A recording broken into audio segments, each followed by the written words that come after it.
We are live. Welcome back. Mazee ndio Saturday live ya kwanza 2024. And kama kawa, this is Mr. 90 Plus and you're here with us on the Saturday live. Football Fans TV. Mnasemaje? Naona niko na mapanels wangu. Wameshine deadly. Acha ni umeshine deadly for fans. Mnasemaje? Inatoka kuglow bro. Inatoka kuglow. Liaje mbakaya. Inatoka kuglow bro. Inatoka kuglow. Sijui form gani. Wewe mbakaya ni aje? Mbona umefreeze? Ni baridi ama? Niko poa sana. Sija freeze. I was just inaitwa wowsing moment. Thanks bana. Ingwe. Maze, everybody nikuulize na ndo kesho mnacheza. Ni aje uko na psyche ya leo? Boss, unajua when you support a team, you dream the team, you sleep the team, you eat the team, you daydream the team. You're the order of the day. Every conversation Neo to. I can't argue against that. Can't argue. That's why I'm also rocking my football cake attire over here. Davis John anavaa nini hiyo? Sijui ni matanga ama ni wedding, amevaa ma black huko. Bro, hii ni tisho ya nyanyangu man. Wacheni hizo. Nyanyes. Are you saying it's your nyanyes, boss? Hii ni ya nyanyes bana. Leo nimeamka kwanza, unajua nimetoka hivi nikadhani naenda kupata tu t-shirt haraka hivi. Hiyo ndio nimeipata nikidhani nimedunga ile black ya football KE. Kweli nikaipata hiyo nikasema maybe ameniambia cheki nikumbuke hata leo man. Haina noma bro. Represent lazima. So anyway, kama kawa mnajuanga hapa today just predictions, highlights moja mbili tatu, and of course we'll start with today's game. Leo tuko tuna game mbili pekee. Meaning kesho tuko na game 1 2 3 4 5 it should be 6 7 actually. Kesho tuko na game 7. So today's game of course tunaanza na they are all at the same time definitely. But tunaanza Kakamega Homeboys versus Bandari at Bukhungu na Gor Mahia na Sharks at Machakos Stadium. Na by the way, hiyo game mimi na huyo msee yako hapo kando, najua amevaa black but sijui ameamua yake screen yake yote black. So anyway, mimi na David tutakuwa huko na afio. Najua David ni fan wa Sharks. So lazima niende huko. Mimi naenda huko kutafuta picha za mafans wa Sharks juu nimezitafuta all over sizioni. Anyway. Wazee mafans wa Sharks waoni. So mimi naenda kuget mapicha huko Macha. So just let's get on to it. Me for venye naona one nikianza na hii game ya Bandari have made very good signings, but I don't know if they will be fit enough. When I talk about fitness, I'm not talking physicality. It could be mental nini, because they have not been with the team for long for them to feature today. But again, I don't know what Mwalala is planning. But any game naona tu Homeboys wakishinda. Homeboys have lost. They've kept Did you say Mwalala? It's John Baraza. Pole, John Baraza. Sorry. It was the previous one. Pole. Yes, Baraza. I don't see kama kina nani akina Kahiro ataficha leo. I do not know. But Wadris alishaenda. No, Wadri is still around. He's still around, huh? I think so.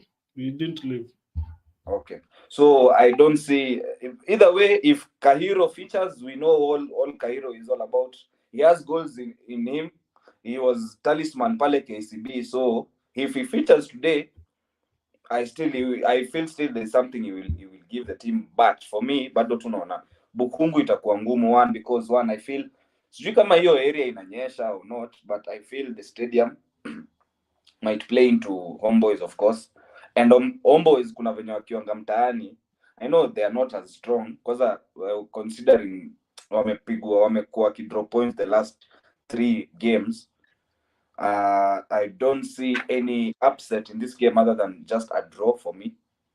And juu unajua pia kutoka nani ache kuweka mabao zao wanaitwaje, Shianda na isi aache kupiga ma-assist because I also sijui kunaendaje ile pale. So where do their goals come from? Nani pia amenyamaza, their key striker mse napendanga naitwa nani? Shuma pia amepotea. I haven't heard sijamsikia in the last couple of game weeks, so sijui kunaendaje, but for me I feel what a draw. On to God.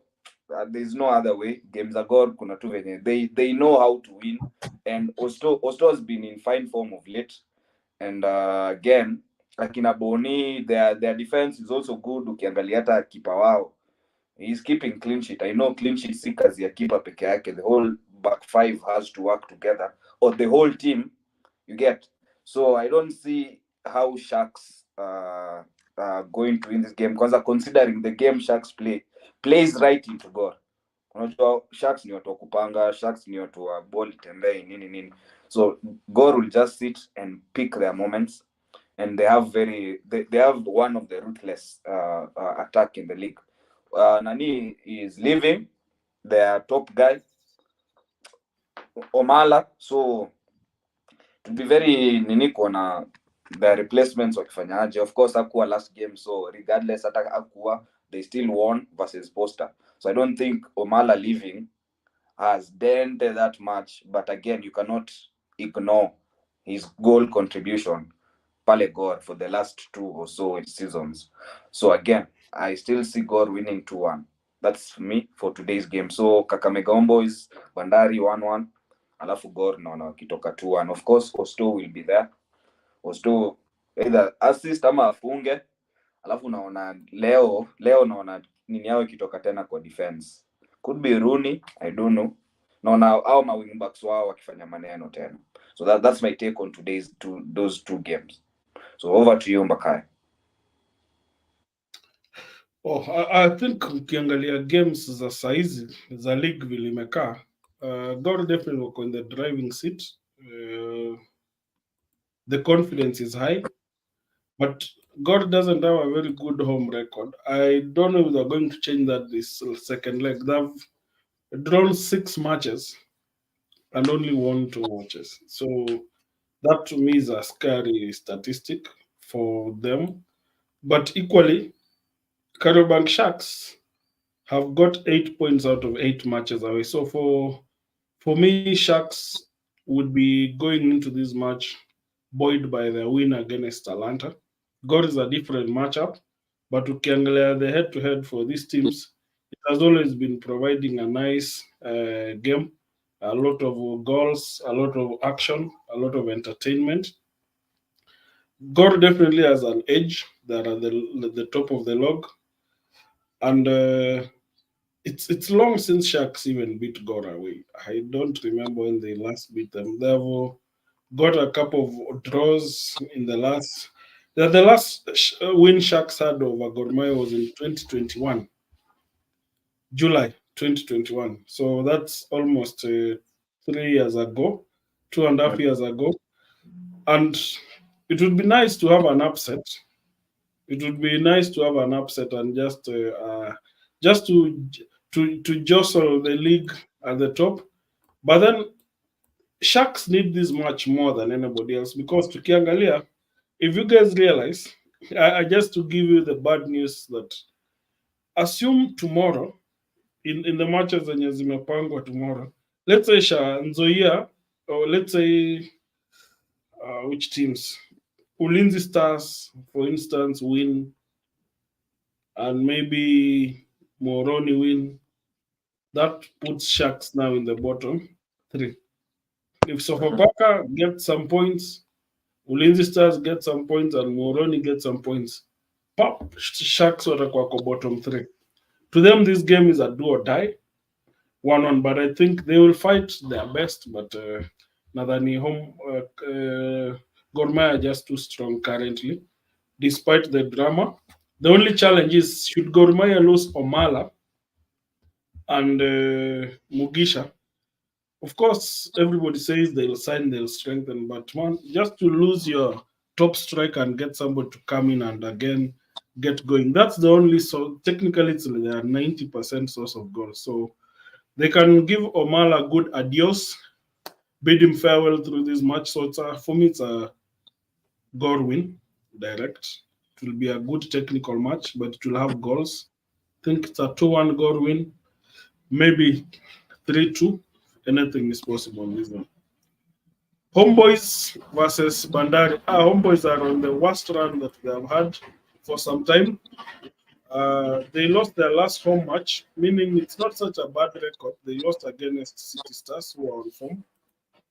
And Bandari are not an exciting team on the road. They've lost 4 of the last 5 away matches, beating only Sharks in the end. They've lost to Bidco, they've lost to Rangers, they've lost to City Stars, they lost to Gor Mahia. And again, to meet a team in the top, which is a wounded Homeboys, and Homeboys have the 4th best home record behind Bidco, City Stars, and of course Bandari at the top.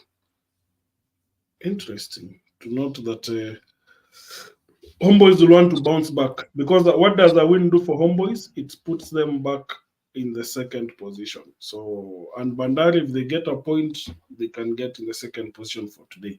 So it's a winner takes all, but I think the winner takes all for today should be Homeboys. They've been very cagey by the 3 losses on the bounce, losing to Leopards away, losing to City Stars at home, then losing away to Police. They would want to play for something today. They can, if they do 4 losses on the road, there might be coaching changes. I think this current coach started off badly, went on a winning run, but should they hit a mess, I don't think Toto will be patient. He'll say, okay, thank you for the work you've done. You won us a trophy last season, but we can try some other thing. So this is a win, a crunch match, because equally we've had transfer issues at Homeboys. Maybe just to break to you, I think there's going to be a big challenge in their goalkeeping unit. There's a bit of shakiness on who is staying, who is leaving. I think Wanzala is injured, is not available, the young keeper, so as a starter. So they have more of Farouk. Farouk was, I think, has been linked with a lot of transfers, one to Leopards, another out of the country. And so there's a lot of shakiness around that department. I think for the defense, they're okay. Eshianda is staying. Leopards dropped their interest in him. And I think that means even at this juncture, they just need to get their act together. They were very careless in the last match against Police. Same thing, they played against the Leopards Juniors and lost. It's terrible. So Homeboys need this win more than anything else. And I think I go for them. I'll go for the underdogs for today's match, because the odds definitely are right. They are the underdogs in today's match. Because you look at it, they run, but then the numbers are favoring them, because in the head-to-head, they have not lost to Bandari at home. They've dropped. They were the first team to beat Bandari away, remember, this season. Yes. They're the team that first beat Bandari at home, and they have had a very interesting relationship. One tends to win away, and the other one wins at home. So for me, Homeboys win. Bandari, if they pick a point, they will want to clap, but I think a Homeboys win should suffice on this one. So zote umesema underdogs wanashinda, including game ya Gor. No. For the other Homeboys, it's a Gor Mahia win and a Homeboys win. I don't think Sharks have. The current Sharks it's not so strong to really trouble Gor Mahia. It's the way they play. They are conceding a lot of goals. They are not scoring so many goals as well. So they are not so strong to really pose a big threat to Gor Mahia. I know they will score. Probably the weather will be fine. They'll score, but then I don't think they'll win the match. So it's a Gor Mahia win and a Homeboys win for me.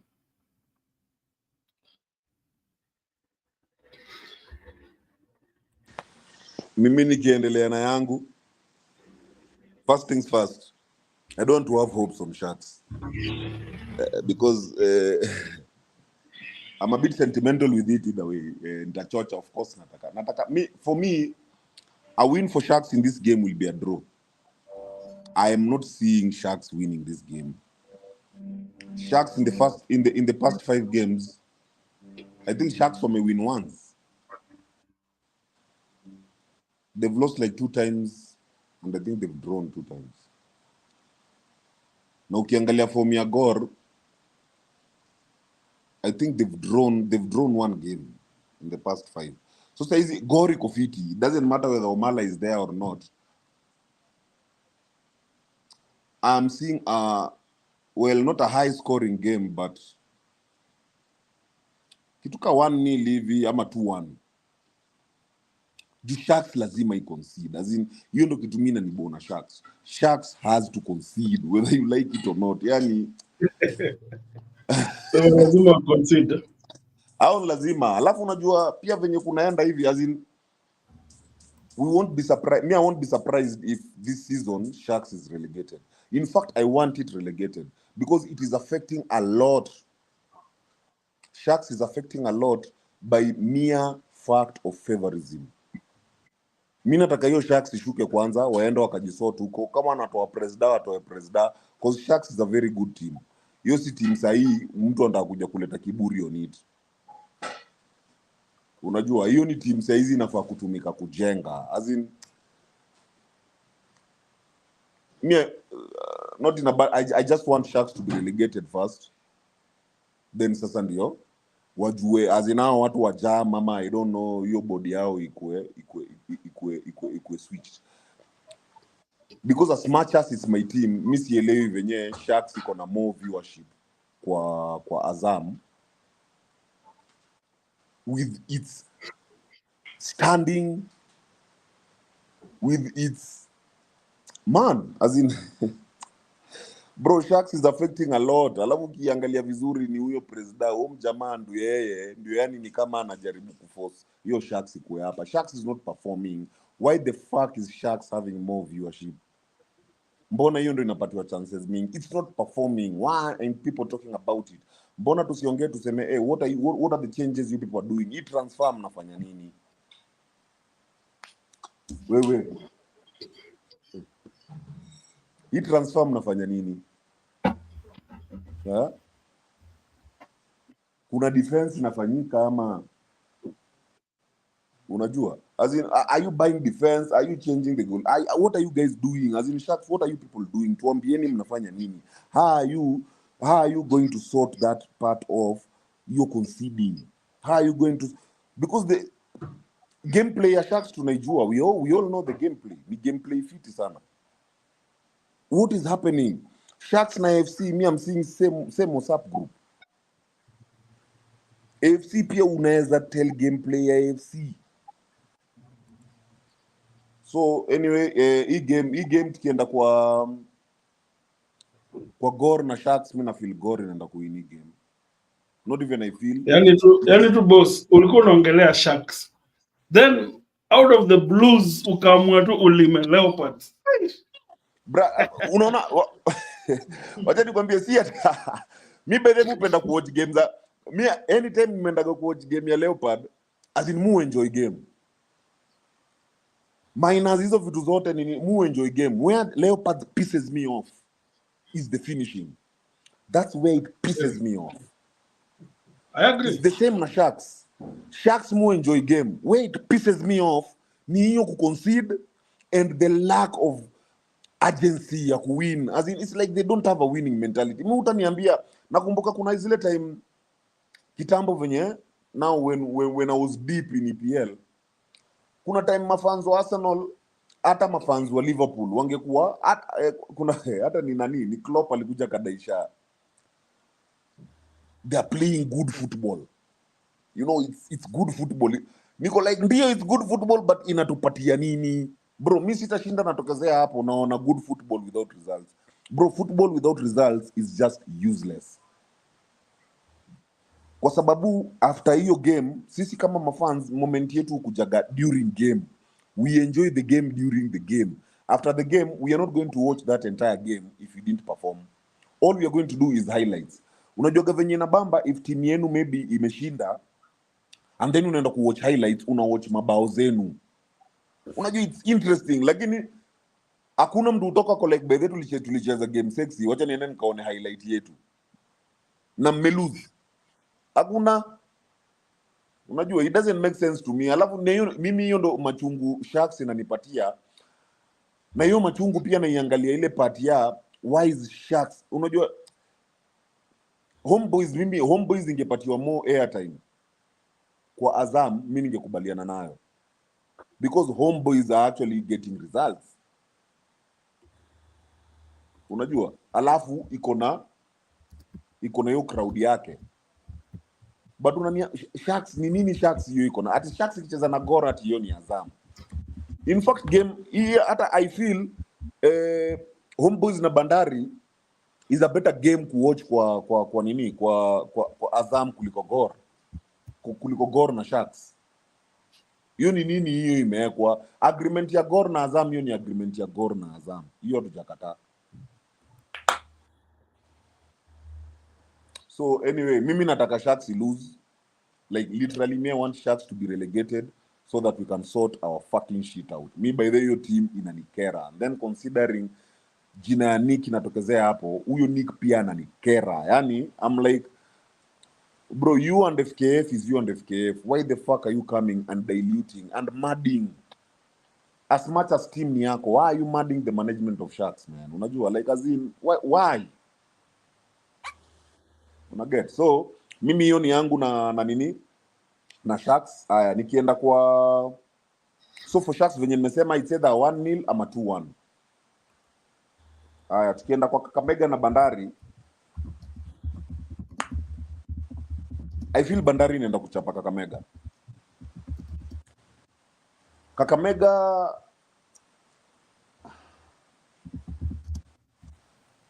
ukiangalia form yao na Bandari so far, I think in the last 4 games ama ndio 5, Bandari has won 3, yeah? Kakamega has won 2. So Bandari is on a good form right now. Bandari is on a very good form. Mimi naweza iweka hivyo, it's on a good form. That's a good form. Na wakienda huko as much as Bandari away is bullshit.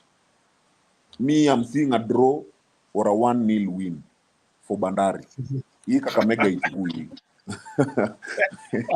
Yu Kakamega inakuwa na ujinga fulani.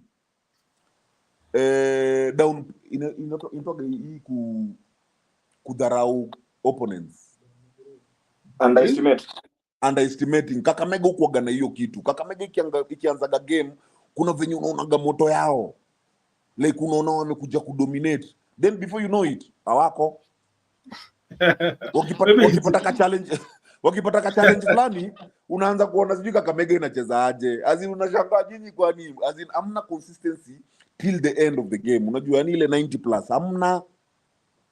Is that underestimating ama hiyo ni kuisha tu moto during the game? Hiyo ni strategy yao ya kuhit opponents in the early minutes ama ni I think how their strategy is to kill the game in the early minutes.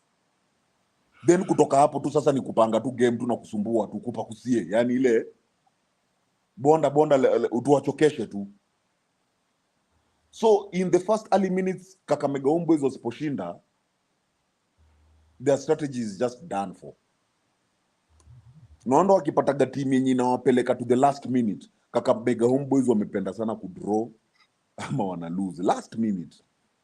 Kakamega Homeboys na Shabana same fucking WhatsApp group. So yeah, for me I think mimi naona Bandari inaenda kuwin. That's a 1-0. 1-0 for Bandari, 2-1 for Gor. But Sharks mimi na mauchungu zangu, mimi Sharks nena nataka ikuwe relegated. Hiyo hata si ati nadanganya. By the way, yani uwezi sifu kitu na hiyo kitu ni mbaya. As in unatupatia nika propaganda. Unakuja unatupatia kitu tunaiona nika yani you're selling this thing to be so good. Unauza pro box kama CDs.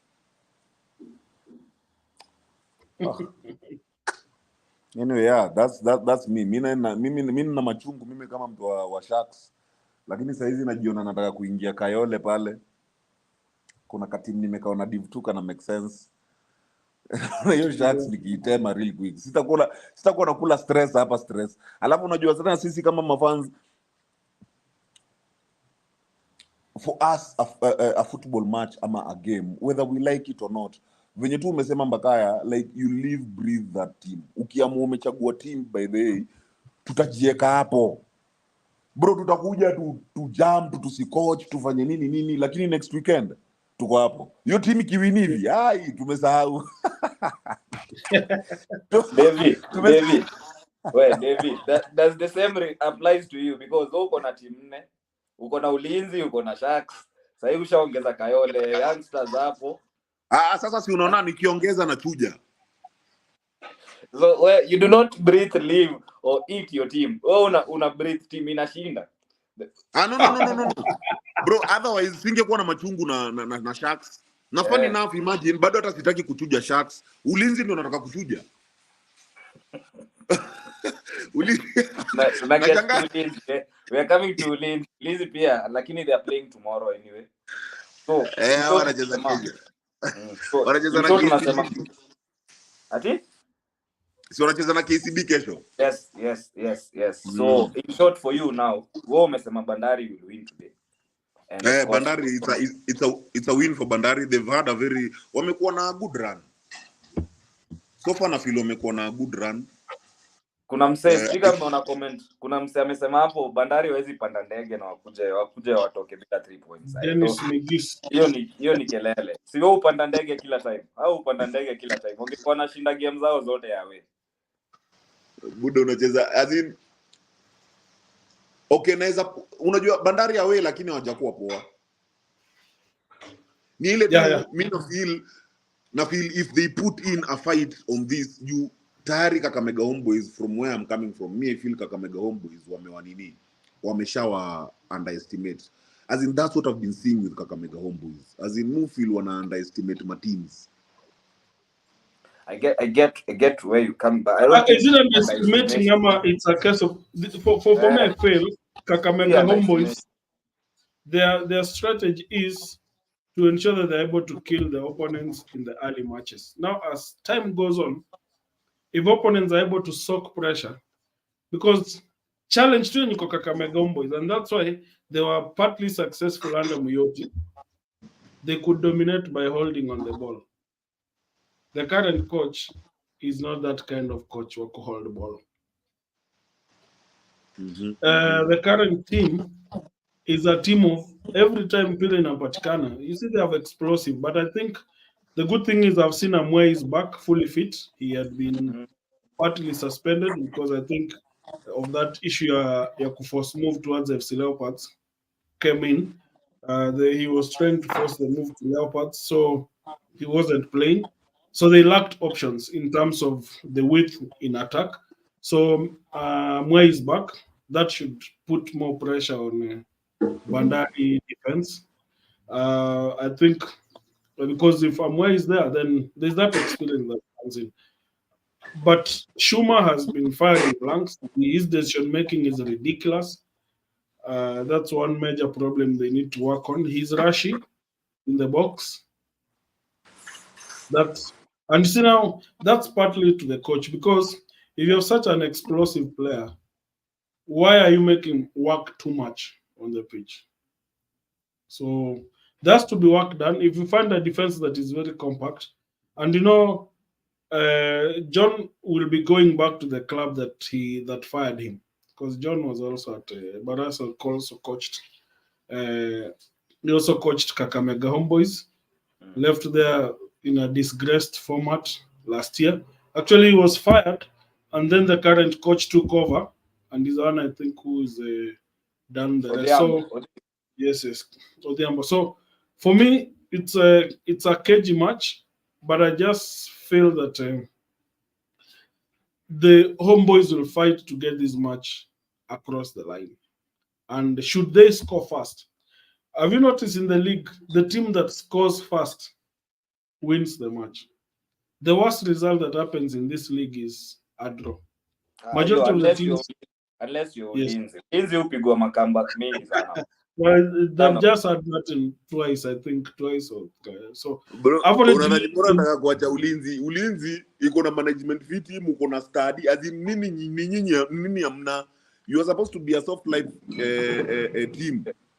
Lakini hiyo soft life ndio amuleti mambo nyinyi mkae huko na shida zenu. Haina shida. What if no, but, yes. But then that makes us ask questions about what's happening at Ulinzi. Is it maybe now time we asked questions? I've had a problem with some of these teams existing, and you saw that the former coach Nyangweso retired from police. He retired from the forces, and is available now to pick up to be ready to coach. So with Nyangweso available, we will probably wait to see him picking up some teams, and clearly, I just think Ulinzi is a management issue. They are not wired to be really a competitive team currently. They lost the nature of competitiveness because, and this is partly to blame with what a forces is. Mi sijaiona army officer mwenye nikitembea mi mwili yangu naye ni same. When I was growing up, we saw army officers, huge, muscular, strong fellas whose presence did not need to be announced. You could feel the guy walk around. But if you look at Ulinzi, if you're looking at Maina, Lucas Maina ndio soldier on the pitch representing soldiers. Mwili kubwa kama yangu. Karatasi kama mimi, oh sorry, a bit dini kidogo. But we get what you're saying. We get mwili mnono kama yako si kubwa. You look at Rio. You remember these guys, Rio, the Ocholas. These are guys you could feel on the pitch. Now Ulinzi has lost all those things. It's no longer the force. It's no longer the team that physically when they walked onto the pitch. There's a time Paul Were got red carded when he was playing for Tusker. Jamu alikula red card kwa nini? Kwa tunnel kabla waingie kwa pitch. It was that fair, yani Were and an Ulinzi guy, they got red carded in the tunnel before waingie kwa uwanja. Red cards zilikuwa zisha fly. That has got lost. You know, the current Ulinzi guys, you can bully them around, you can toy them around. The respect is lost. And so it's just about how management-wise teams can lose their respect. And Ulinzi, despite being a system with everything in place, they've had a lot of budget constraints on their sporting agendas, especially for football.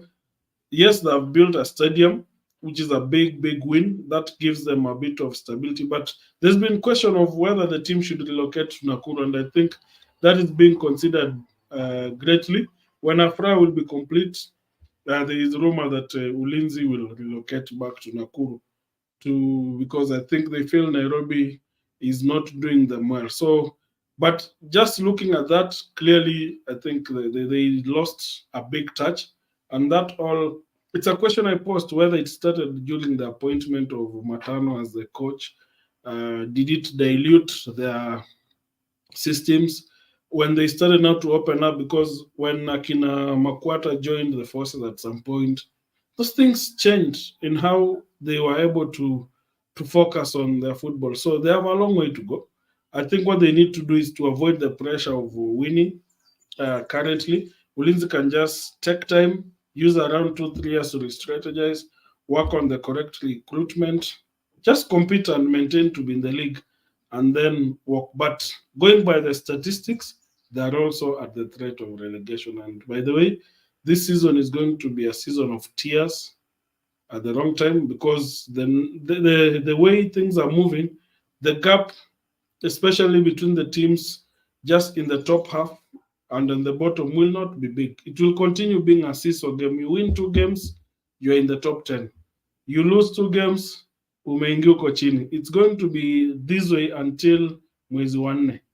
So it's until around mid April that will see who is the ultimate relegation candidate. And whoever does not put in a proper streak of wins.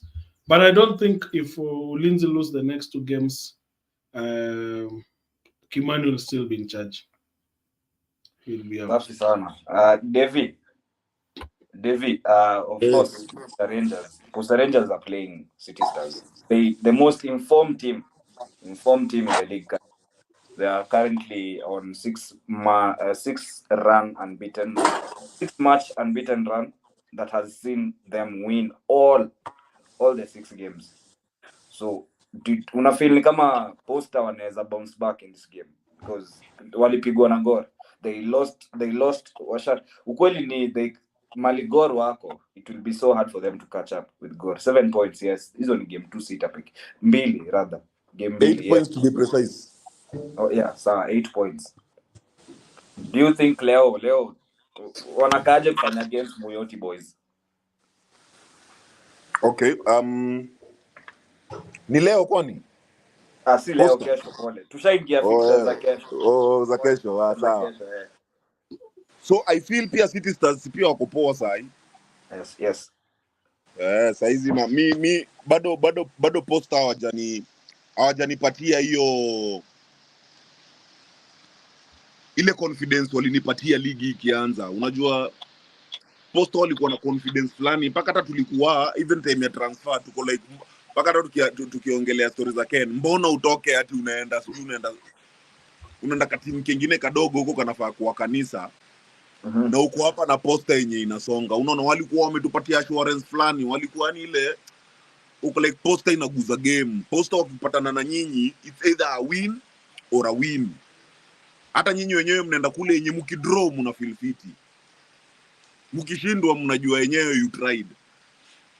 So bado hawajanipatia hiyo nini. So hiyo game I feel in fact for tomorrow let me check. For tomorrow I feel that's the best game ya kuwatch kesho. City Stars na Posta. That's the best game kuwatch kesho. Hiyo ni game itakuwa tamu sana yenye mimi saizi bado siko sure. So nitaiweka draw. Nitaiweka draw kwa hiyo game for now. But I feel kunaweza kuwa na natamani Posta sana irudi lakini they have to bring back that energy. Wasijaribu kuuza mtu and they bring in a fresh blood during this transfer window. Walete in fresh blood tu wa kuwachangamsha, especially a midfielder. Muona senye team imeslack, usiwahi leta striker, usiwahi leta defender, leta midfielder. The FKF depend. You have to do your assessment on what you need. They might not be needing a midfielder. No, sinasema they don't even need anything, bro. Posta hao si mimi nadhani tu walichoka tu. Cause Posta iko legit. Azin nasema ni ile unaleta tu mtu, yani just new blood in the dressing room. A winner, someone, yani hata kama ni mzee tu, hata kama acheza. Leteni tu winner kwa hiyo dressing room. Wakumbushe Buda, mnaacha Gor ndio hii inasonga na Gor siwezi sema ni kama Man City ati ikiamua kwenda ni kwenda. Gor ina make mistakes, inaingiaga times zingine tu za madraw. Gor ni wanafikaga 3 games last, hizo the 3 last games ndio Gor unaona wanaanza kuchangamka. But hata kwa hiyo 3 last games au hadi game ya mwisho ndio Gor down the wire to the wire au kwa hivyo. So na feel Posta inaweza pelekana nao fiti sana. But for now bado hawajanipatia hiyo motisha kuniambia ati wamerudi. So hii naona either draw ama wasipochunga. 2-1 ama 3-1 for City for City. Mbakaya, mimi sijui, I don't know. I don't see any weakness in that team. I feel for them ni kitu behind the scenes ndio imefanya form imeshuka. I don't know if you're privy to anything about that or nini. I just think what's happening at Posta is maybe we overestimated their abilities. They started well. They've maintained, but in the last 5 games, they've only won 1 game, drawn 1. That's clearly only 4 points out of 15. So that has been the biggest difference between them and Gor Mahia, whose gone on to win 3 more games than those games that they lost are the 3 games that got won, and that has been the difference in the points for them. So 8 point difference means it puts pressure on them. But for me, I think Rangers probably did not start the season targeting to win the title. True. They just wanted to have a good season, avoid the last minute panic that they had in the previous seasons where Mnangangana could stay in the league. Because as things stand, they just need around 4 wins and they're safe the whole season. I mean, it's just around 40 points, 42. You're okay. You will not go down no matter what happens. So, So bro, for eh? for the you know you guys as I told you mid season earlier in the season, the 3 4 teams that were competing for the title, the names did not change. It was Gor Mahia, Tusker, Bandari. I sneaked in KCB, maybe I thought so. and then there was a bit of K Police and Homeboys. Those are the 6 teams that I said whose target is the title. So anybody else in between there is just having a good ride. But the teams that have pressure to win, like KCB has pressure, they must deliver. Tusker, they seem to always find a way because Tusker doesn't lack anything. It has the best players, it has the best coach, it has all the things, the ingredients around them. They don't have even much pressure from the fans. Like you look at what Leopards would have or Shabana would have. Those kind of things are not there. They have solid management in place that is well protected from any interference. So that's a team that can easily align itself, go through bad days, and then pick and go through again the good days. And you can see that's been the difference between Leopards and Tusker, who are at the same point at some point in the season, but they now have a 10 gap difference between the 2 teams. It's all about the behind the scenes. And I think for Poster, as I told you, they will definitely lose some key players this season.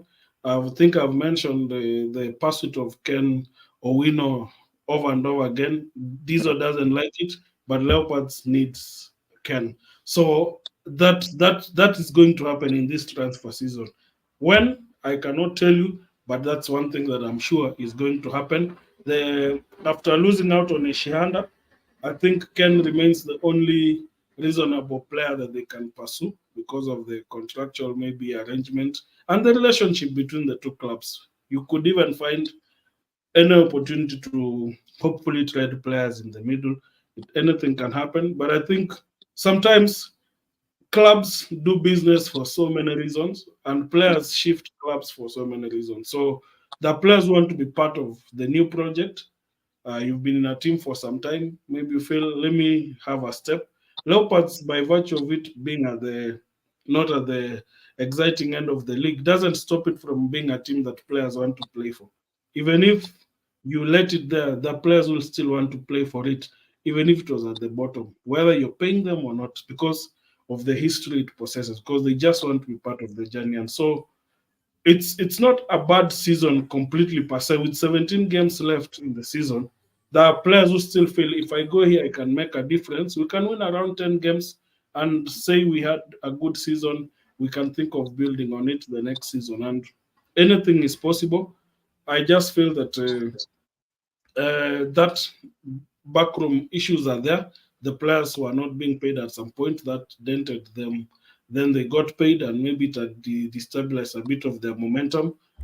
Meeting City Stars, who beat them, this is a match maybe they can pick a point, but with the transfer shenanigans in the team already shaking them, that could have an impact. But I just think City Stars equally, if you look at them, their coach was a bit shaky. I don't know what will happen to the team if they play for him. Well and good, but if you still say, okay, fine, I'm not leaving. Let's continue the way we are. Let's see how far we can get to this fine run. But I just don't. I don't know if City Stars has the pedigree to do like 10 runs on the row. It's very tough. There are teams that have done that, Kinagor, Kinataska, but I don't know if teams like City Stars can do for us 10 runs on the road. It's for me, I think it's tougher to tomorrow's game will put a test to that. But I just feel maybe City Stars have achieved their targets for the season. unless they lose the next 17 games. That's when they can go down. So, which by that it's not surprising. We had a team in AFC. we have a team in Brazil that led the season, and then the last 15 matches they were unable to win, to just get only I think 2 wins or 3 wins to win the league. While you lose around 11 games, football is a very crazy game. You never know what happens, but I don't think City Stars will be that bad. So for them, they've achieved their target. Post, I think, would want to get back into this one, a revenge. They probably, yeah, lightning may not strike twice. I see Poster getting some points out of this, possibly. For me. In the event City Stars get the win, what does that mean? What are they seriously challenging for? Because okay, not of course it's just 1 win, but it makes it 7 wins on the trot. No, they are not serious challengers. Actually, the serious challengers in this title race are Tusk. That Tusker team, those are the serious challengers. City Stars are having the best time of their life. They'll see how far they can take this. But to put them as challengers, challenging now means on the squad depth. How deep is that City Stars team on the bench? Should Capen probably have an injury? Etemesi is not firing.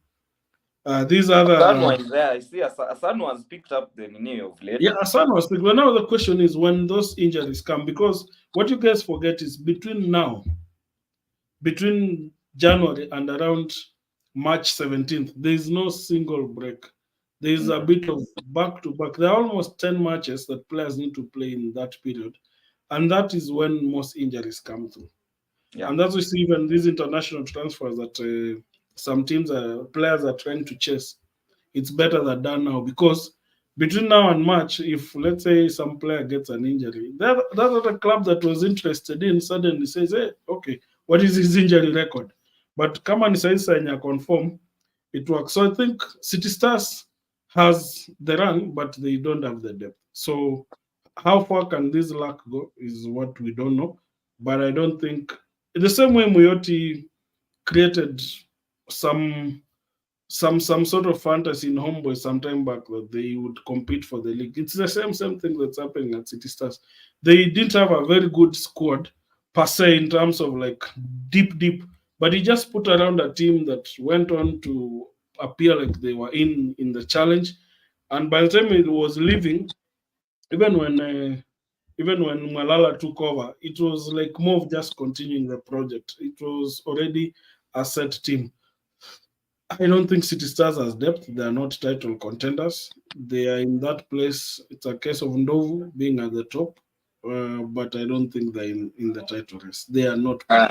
Speaking of title race, when we talk about title race, I also think the same. For them, it's just the next game. For them is a game after the next, game at a time. They go one by one. I don't think Piao are flattered by title contender. No. When speaking about title contenders, of course Matano ball is there, and they are playing Sofapaka. I call it the battle of the veterans. Of course, because Matano is on the other side and Zico is on the other side. And there are two of the most experienced coaches in the league.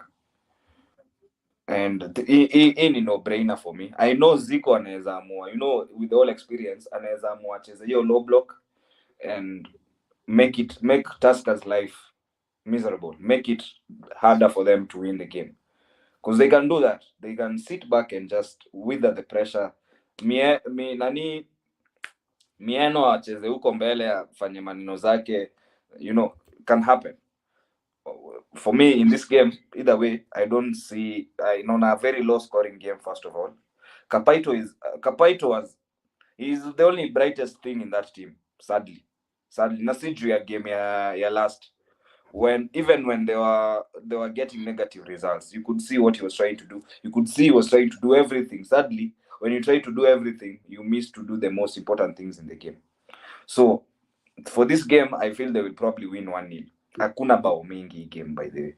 They are playing in Machakos Stadium, and for me, I feel ni 1-0. Devi is due aje. You feel Tusker stronger than Sofapaka, ama Sofapaka will cause an upset. Zico will do something. Bro, I agree with Mbakaya. Tusker, kakuna team iko serious. Tusker iko serious. You see, for Gor is a default. Gor is like, you know, neza sema ni ile wako na, they have a winning mentality. Gor unaweza ipatia kama Real Madrid. You know, for them, if Gor doesn't win the league, yani ni ile aje. Now for Tusker, it's a fighting thing. Yani, we want this thing, period. They have a way. They have a way to find themselves up there. As in, I don't know why by them supporting Tusker. Lakini. No, it's just being realistic. Yeah, I feel wako na nini. So Tusker na Sofapaka, in fact, saizi kama hii second leg, Sofapaka has nothing on Tusker. Kuna teams zingine zenye you're not supposed to be losing to. Sofapaka, AFC, Kariobangi Sharks, Shabana, uto ni team to kupata 3 points as you move. 3 points as you move. So yeah, I'm not seeing no upset on this shit. So it's a win. Hii wakilose bro, unajua pia gap yao kama saizi Tusker wako na 28 points. Wako na 28 points. Yeah. Buda, hiyo ni 9 points. Those are 4 games. 4 games behind Gor, bro. Alafu hata ndo saizi you lose. Gor kule nenda kuchapa Sharks. Bro, that will be 12 fucking points. Those are 5 games mnataka kukimbizana nazo. So sidhani kama Sharks saizi iko idha ya kubembelezana na Sofapaka. And then not Sharks, Tusker, I mean Tusker sidhani ka iko tai. You of course it's a win. You Sofapaka, the problem here with Sofapaka, it's not consistent. But they're buoyed by their 3-0 versus Bidco. You're gonna get. Hiyo ni Bidco. Sasa wanakuja kupata hiyo walikuwa kitchen huko wakipika mafuta huko wakipika. Hiyo ni Bidco. Sasa hizi wanakuja kwa ulevi. So yeah, I'm seeing a win for Tusker and I'm seeing a good win. I'm seeing a 2-0 or a 3-0 warudishiwe hizo bao zao. No, I agree with Diesel. These are a straight Tusker win. Historically, they have a stronger team. Of course, Sofapaka had the new coach bounce with the Zico coming in, but I don't think Zico has had a strong. It was a weak team they were facing in Bidco, a weakened Bidco anyway. So for me, I don't think Sofapaka has anything against Tusker. They will not match them technically. Tukiangalia reality yenye iko saizi. Sofapaka are shipping in ridiculous number of goals, 27. Yes, Tusker are tight. They have shipped in 11 goals. You look at the difference between the two teams in terms of, yes, Sofapaka have scored around 17, just 3 less than Tusker, but I don't think they pose a strong survival. Tusker are on a resurgence. Their goal scorer in Kapaito is back, but I just feel they are better. They know where they want to go now. Sofapaka knows how bad it is. But technically, the teams at the bottom would want maybe Sofapaka to lose so that there is such a tight race at the bottom. So, but in reality, I think it's a Tusker win for this one. Safi sana. Kwanza umesema kitu important. Tusisahau tu the other day walipigwa 4-0 na Shabana.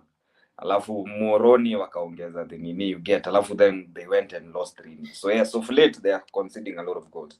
And if you are a Tusker player, if you're either Fabian or kina Tito ile pande, si Tito, if you're kina Ojo. But then Ojo, where did Ojo go? Is he around?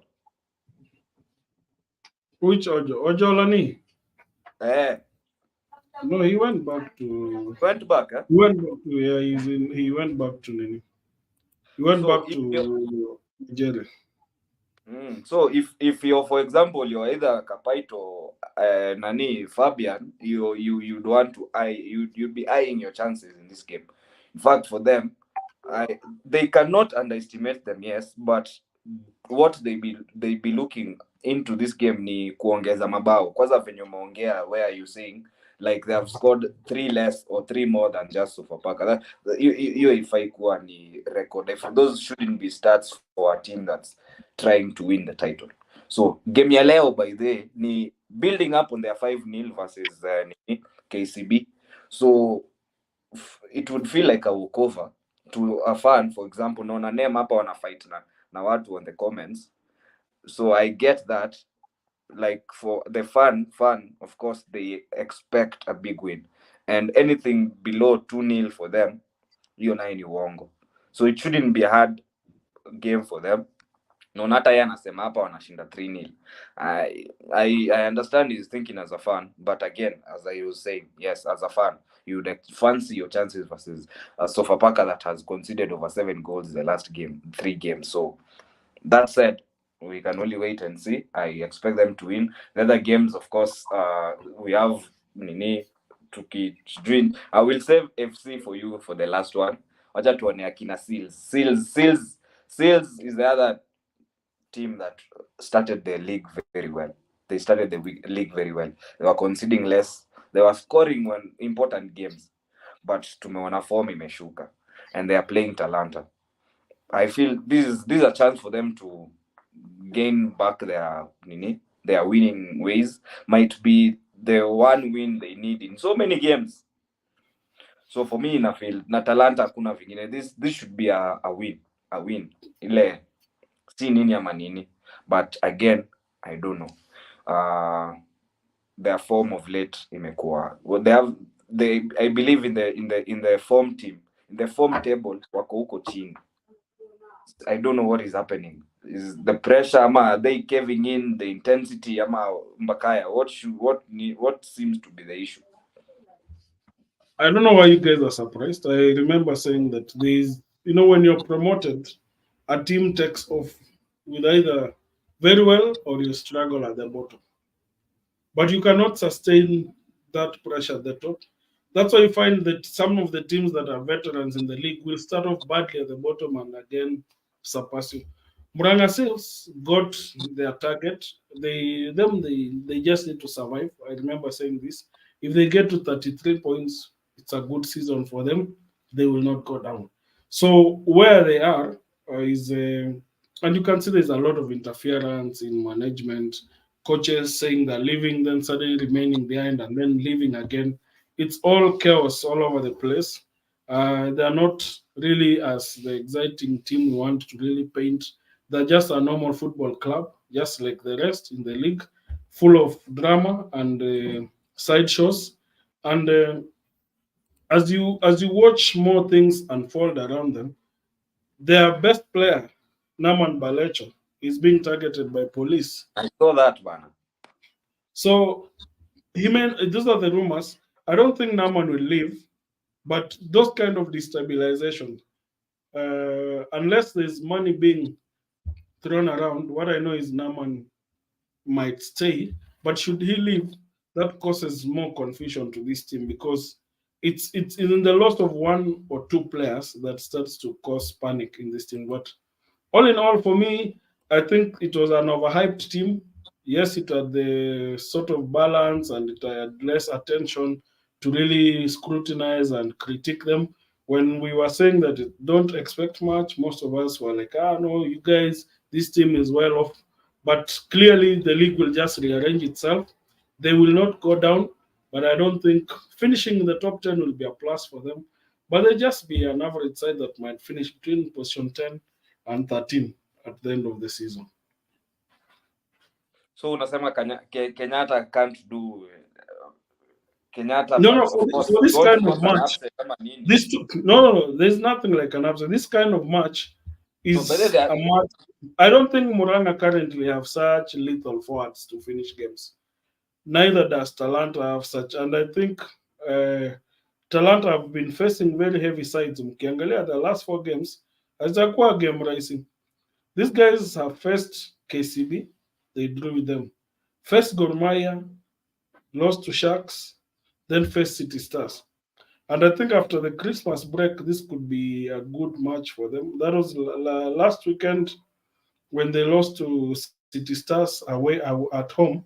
rather away. This is another away match. If they get a point out of this, it's fair.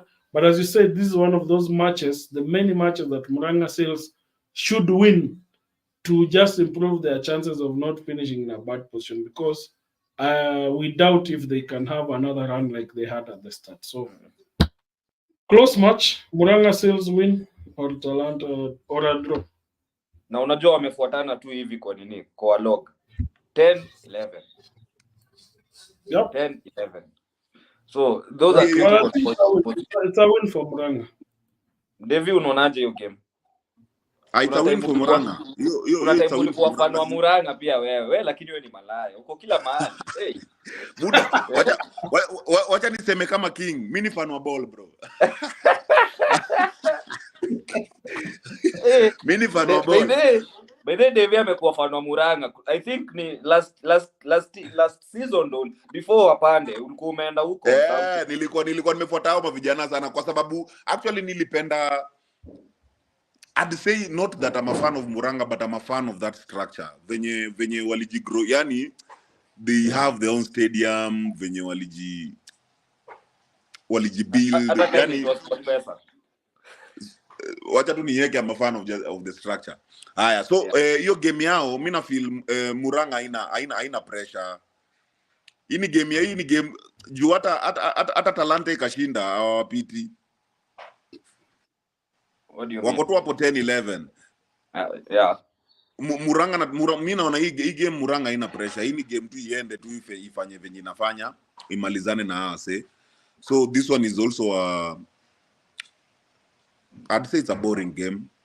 Very boring. It's a very boring game. Hii ni boring game. Game yenye mimi naona yenye ni moto, na ningependa tuharakishe la moja, tunafaa kwa tumeanza ile mwendo. Pia sisi tusiseme tunaambia watu wafike stadi mapema. That's why I was picking the games randomly. So I'd say game iko na tension kesho. Game iko na tension ni Police na Bidco. Hiyo game haina relaxation. Bro, sasa wameshikana pointi. And police of course they need the win. They need that win, bro. Na Bidco ikaamua kucheza, Bidco itaamua pale watoke draw. Washikane tu bado hapo. Joko 8-9 wameshikana hapo. Naweza sema hiyo. I think it's a Police win. I'll just summarize. Bidco have lost their best defender. They're losing one of their best attackers in Sharif. He's already stabilized. Police are strengthening psychologically. They picked a win, and I think they have been on a good momentum, save for the two losses that they suffered against KCB and Tusker. I think these other teams are teams that they can beat. A win against Homeboys was a big boost, and I think Bidco is a weaker side than Homeboys. Police win. Nice. The other games, of course. Devi yako unaonaje hiyo game ya Bidco Police? So your final prediction. Nataka nisome. Naona watu wanapigana hapa kwa comment section bana. Nemuel Omoli. Police na Bidco. Yes. As a fan chenye naweza taka win for Police. Win for Police. Because naona Police it has put a lot of effort to strengthen team yao. So naweza taka win for Police, but again pia as fan kamati ya roho chafu. Naweza taka Bidco draw. Mimi nataka tu wabaki tu hapo. Yaani baki nyinyi ndio nyinyi mulikamfiti, mulibai my players, as in you strengthened your squad, but you people are not going for the cup. You don't have the winning mentality. You know, so for me I'd say it's a draw. Wacha niende na kamati ya roho chafu. I'm taking a draw on this one. Safi sana. I think the only other game we have not covered, of course, is FC and FC versus Moroni versus FC and Zoya Sugar versus Shabana. So your highlights, nini prediction ndio mbaya? Before Bakaya ingia hapo. Moroni simpei inaenda kuchapa FC. Moroni inaenda kuchapa FC. Bado wamekuwa na form. Moroni wamekuwa na form. FC saizi ni waoga, alafu imagine muchapwe na team yenye imekuwa ikipeana ma 3 points. Moroni But then Moroni has won the last 3 matches on the bounce. So in the last 5 matches, alafu mnajua mnashare points Yeah, the goal difference is the main issue. Nemo lashasema mnachapwa 1-0. Mnachapwa na Moroni. Close game. Devi unasemaje hiyo game? Bro, mimi nimekwambia 1-0 Moroni na chapa AFC. AFC inaenda kuwaste mabao. Alafu hapo ndio Moroni itapata kale kamoja kale ka set piece. 1-0 ile amechungu. Alafu game ya Shabana, the coach Pamzo of course ameenda hapo, umeona the excitement. You feel it will have any change in their game versus nini? Unajua anacheza. Nzoia is a very tough opponent sahi yenyewe, lakini alafu considering hiyo part ya familiarity, but now that Pamzi ameenda, alafu venye alibonga, mimi nilipenda hiyo press yake venye lidaisha, yani yenyewe hiyo ndio team yenyewe inamfaa, imempatia energy mafans wa Shabana bana, yani wanaleta hiyo swag. So I feel saizi Shabana iko kwa honeymoon period yenye inaweza kaa vibaya sana wasipocheza game fiti na wasipowin hii game. So me I'm going with the honeymoon period. Hii naona ni a win for Shabana, but it will also be a very good game. Naona hii itakuwa na mabao. Itakuwa 3-2. Yeah, I'm seeing 3-2 hapo for Shabana. Safi sana. Mbakaya, sasa hebu tumalizie na hiyo FC yako na Shabana na Nzoia. I think comments za watu hapo. I think I'll start with KCB Ulinzi Stars.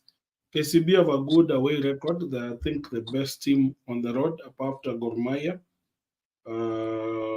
They've won 18 points out of 9 matches, only lost once on the road. I don't think Ulinzi Stars is the best team to really give them a threat at home. So it's a KCB win, and I think that is the end of the road for Kimani, because clearly after that, the team is in a serious threat of relegation. And going by statistics, teams that are number 15, 17, and 18 at this point tend to suffer so much. So it's a big one for Kimani going into this match. If he causes a big upset, that means it's good for him. But I just think it's a KCB win for this one. Then to the next match, and would excite me is Shabana, Nzoia versus Shabana. It will not be a match that will have a lot of goals. I think after Shabana's kind of play kutupatupa games, Nzoia has been really trying to pin down the number of goals that are scored. But because of Kuku chini, game inaweza kuwa siso. If Shabana score fast, then they have all the chances to win the game. But if they concede fast, then that will be the biggest problem. And that is the team that scores fast gets the win. Nzoia have performed not badly in the last 3 matches. They have had close losses to Tusker. That match they got a red cards. Lost narrowly, won away to KCB. Lost narrowly to Bandari by that match. The goal was in the last minutes of first half. They were really holding tight. I think it's a match that will turn into a draw. Probably 0-0 or 1-1 should it be. I don't think there will be a big win there for either team. Then to just cap it, I think FC Leopards versus Moroni. It's a match that has seen goals in the past, especially away to Moroni. Whoever approaches, Leopards have not strengthened their attacking. The new striker from Rwanda will be in attendance, but I don't think he's been clear to play. Then even the other young boys. So after this, the team will go to camp in Western. I think this one match that a point from this match, especially these away matches, would be good to avoid them sliding down. They need a point as they go along. But with an on-form Moroni that has surprised people, they've got 10 points in the last 5 matches, despite the big exit. But I don't know if Moroni will... This is a 50-50 match. If it ends in a draw, I think it's fair for both teams. But if Moroni score fast, which I think they have a good record against Leopards at home, but now that the match is being played away in Kisumu, it will be a very close match. Just feel it's a match that will be very cagey, very cagey. I don't think Moroni has the my. I think Leopards has the advantage on this one. It's 2-1 Leopards. I had said earlier. I had said Yeah. earlier that Moroni will win, but I think this is a match that Moroni might lose their minds, saying that to Mazoya. But the records are very dangerous against them. Leopards have stolen very crucial points away to them in the recent past. They will score, but I think it will end 2-1. Nice. Mimi, I will just say all the best to you, Mbakaya.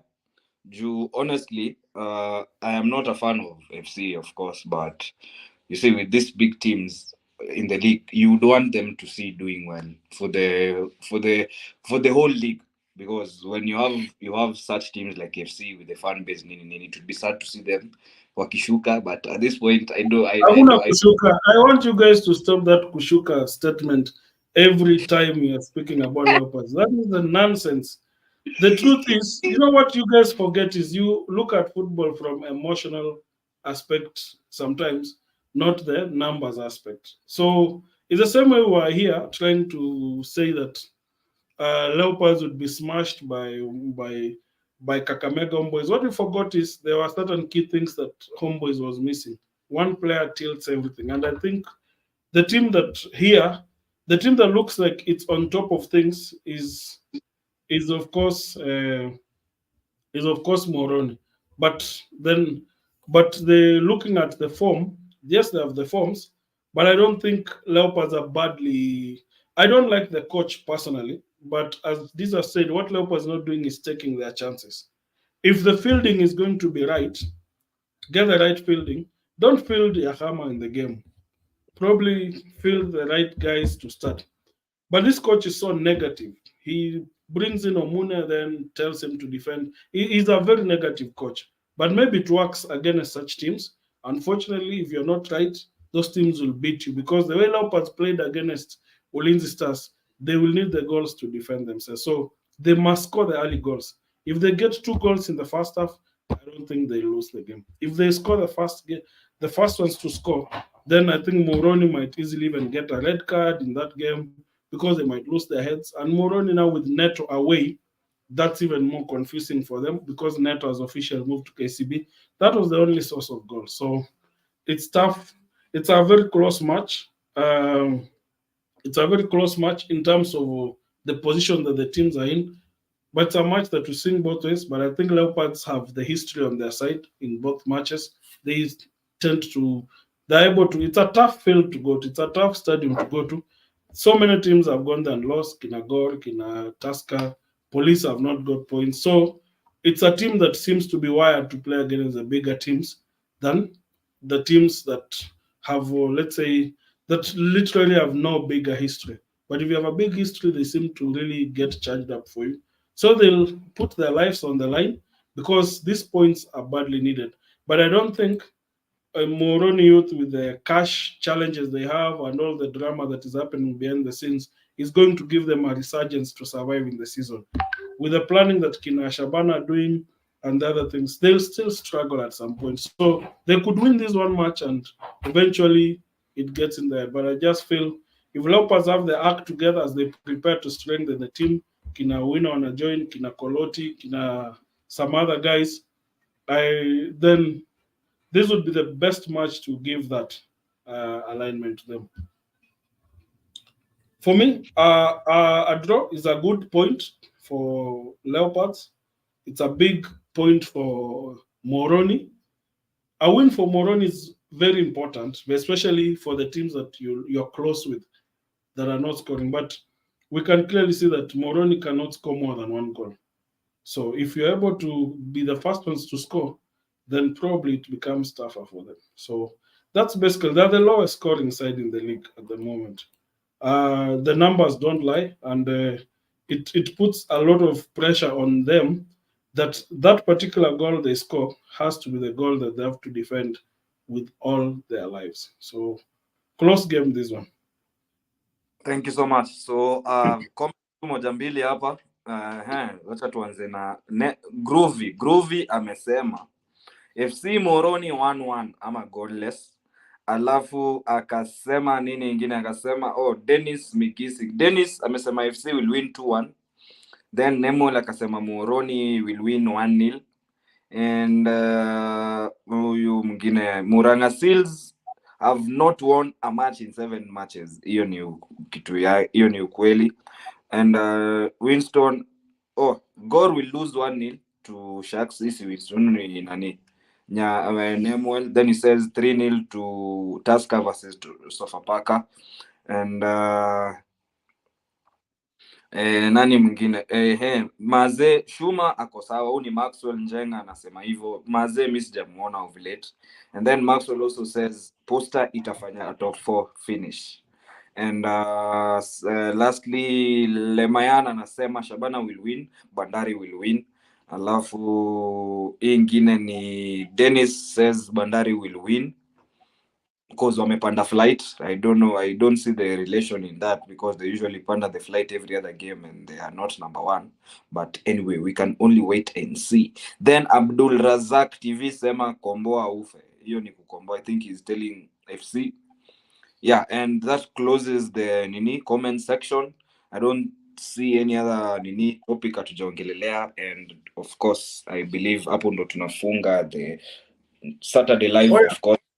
Yes. Lamo, I think as we conclude, the AFCON is beginning. Of course, we will discuss this, and we'll definitely have discussions on the same. And we will be joining Africa